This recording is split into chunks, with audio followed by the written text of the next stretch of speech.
Salut les gens, c'est Anakin68 pour le forum cigarette-public.com. Donc je reviens après 3 semaines d'utilisation sur le VV350 qui m'a été envoyé par Velmoa. Simplement pour vous dire que pour l'instant c'est devenu mon meilleur pote. Hein, c'est devenu mon meilleur pote. Je pense que vraiment c'est la bonne approche pour le mode à voltage variable. Bon, dans la série, les trucs qui me plaisent pas trop, des fois il a quelques délires au niveau de l'électronique. C'est-à-dire que de temps en temps, soit l'écran devient tout noir, soit il faut réincrémenter 2-3 fois de suite pour être sûr d'obtenir le bon voltage, ou des fois ça monte un peu vite dans les tours. Donc il faut redescendre, mais enfin c'est vraiment des bricoles quoi. Au niveau fonctionnement, c'est bien réactif, la temporisation est bonne, elle est pas trop courte. Donc moi qui ai l'habitude de s'envoyer des tafs de bourrin,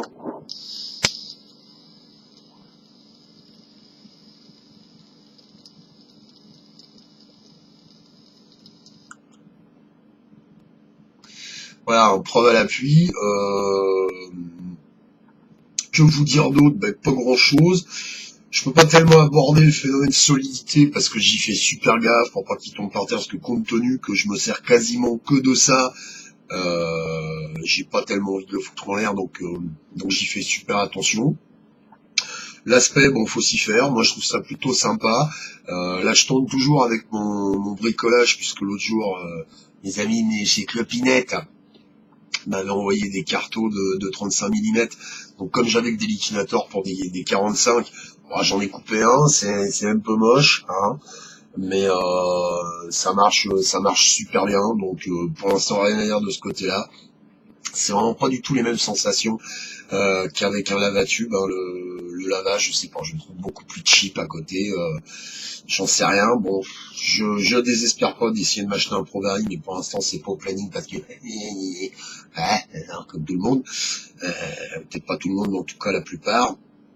Je profite de cette vidéo pour passer un petit message. Le drip tip que j'utilise là, en fait, c'est un couvercle de VV-Tank, de Vivitank, voilà, de Vivitank qui est vendu chez Christopher. Bon, moi, j'ai pas aimé le Vivitank, mais compte tenu qu'il fallait que je bricole un truc pour que ça rentre pour que ça rentre avec le liquidateur que j'ai coupé.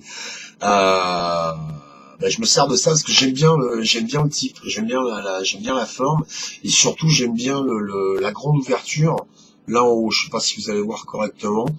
Donc je profite de cette vidéo pour passer un petit message. Si vous avez des couvercles comme ça de Vivitank et que vous en servez pas, ou vous êtes à ça des foutre en l'air parce que ça ne convient pas, je suis preneur.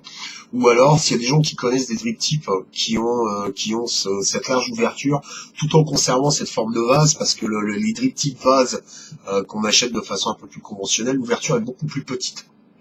Et je sais pas pourquoi, je suis persuadé que la grande ouverture que j'ai par rapport au carto, à cause du Vivitank, est responsable justement du gros débit de vapeur et de ce goût vachement agréable que j'ai. Donc pour l'instant, même si c'est pas très beau, j'ai pas envie de passer à autre chose parce que vraiment ça marche super bien quoi. Bon, le problème que j'ai aussi, c'est que j'ai toujours que 2 accus. Alors on est 29, hein, j'attends que le pognon arrive, mais il faut vraiment que je m'achète 2 autres accus parce que dès que mes accus sont morts, je vapote avec ça. Hein. Bon, je pense que c'est un modèle que tout le monde connaît, qui a fait ses preuves, qui a du bon hit et tout, pas de problème. Mais par contre, au niveau au niveau rendu du goût, bon, c'est pas terrible. Et puis au niveau des conséquences, ça en connaît. Alors, bien sûr, je déconne, mais voilà. En ce moment, je suis vraiment emmerdé parce que j'ai que 2 accus et ce type d'accu, donc les IMR en 18650, ça fonctionne pas dans le DV350, hein, ça fonctionne pas. Il faut absolument 2 fois 3 volts 7, sinon ça marche pas. Donc voilà, bilan plutôt positif. Hein, si vraiment vous avez, je crois que c'est 17 $ à foutre en l'air, et que vous voulez faire un premier test sur un voltage variable, je vous conseille vraiment celui-là parce que c'est bien réactif, ça emmène pas dans des frais impossibles au niveau du démarrage, parce que bon, à la nature, moi quand j'avais acheté le mien, c'était quand même un billet de 40 €, donc fallait les sortir, alors que là, pour un total d'une trentaine d'euros, tu vas avoir ton carto, ton liquidateur et ton mode à voltage variable, quoi. Donc ça vaut le coup. Voilà, je fais encore un gros merci à Velmoa pour ce gentil cadeau. Je vous balance aussi un gros merci pour tous vos messages de soutien. Donc c'est la semaine prochaine que je serai à l'hosto, donc je tâcherai quand même de donner des nouvelles. Puisque de toute façon, j'emmènerai ça avec moi parce que j'ai pas envie de me taper les allers-retours au rez-de-chaussée pour aller fumer une clope.